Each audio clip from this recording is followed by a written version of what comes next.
Hello mga ka-ugs! Narito ang mga teknik sa paggawa ng masarap at malambot na mocha chiffon cake. Siguradong mapapa-ugs ka sa sarap. Kaya tara! Una, paghaluin lang natin ating cake flour, salt, baking powder, cocoa powder. Haluin lang to ng kaliwang kamay.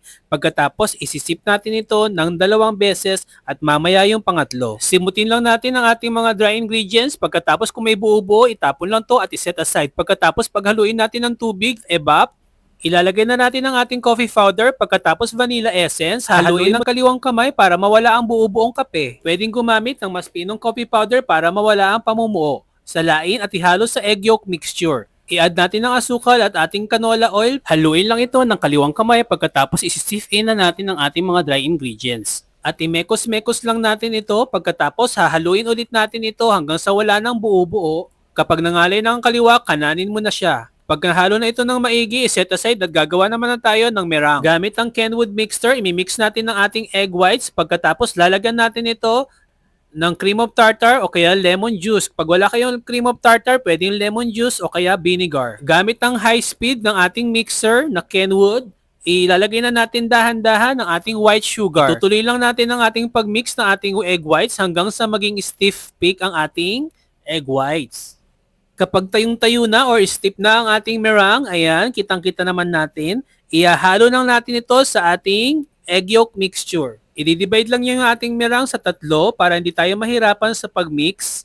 At pagkatapos, ika-cut and fold lang natin ang ating egg whites sa egg yolk mixture. Ganito yung cut and fold na tinatawag. Huwag mong basta nga haluin ng ganyan dahil kapag hinalo mo ng ganon, magde-deflate yung ating chiffon. Kaya bumabagsak dahil inahalo natin instead na cut and fold. Kapag na-distribute na ang lahat ng ating egg whites sa egg yolk mixture, isasali na natin ito sa 2 baking pan. Kung isang pan lang ang gusto mo, hatiin mo lang sa 2 yung ating recipe para sa isang pan. Papantayin lang natin ng ibabaw pagkatapos itatap lang natin ng 1 hanggang 2 beses para mawala yung mga bubbles, air bubbles, at ibibake na natin to sa preheated oven na 160 degrees ng 25 to 40 minutes. Kapag hindi pa luto tapos malapit na matapos ang baking time niya, pwede mong takpan ng aluminum foil para hindi siya masunog. Paglabas sa oven, ibagsak mo lang ng 2 beses para mawala yung hangin sa pinakailalim at hindi siya magki-curve. Para malamang luto na, tusukin lang natin ng toothpick or Danes test. Pag walang sumabit, ibig sabihin luto na ang ating chiffon. Sa gitna natin tutusukin na,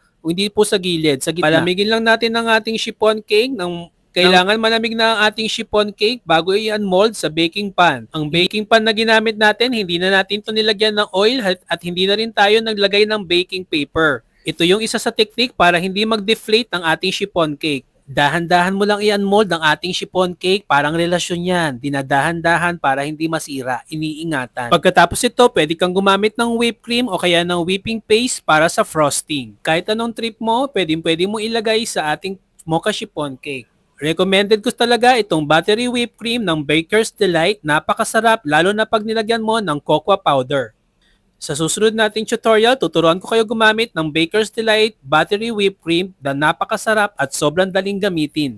At syempre, mapapa-ugs ka talaga sa sobrang sarap nito. Mag-follow lang para sa marami pang tips at recipe tutorials na siguradong mapapa-ugs ka sa sarap.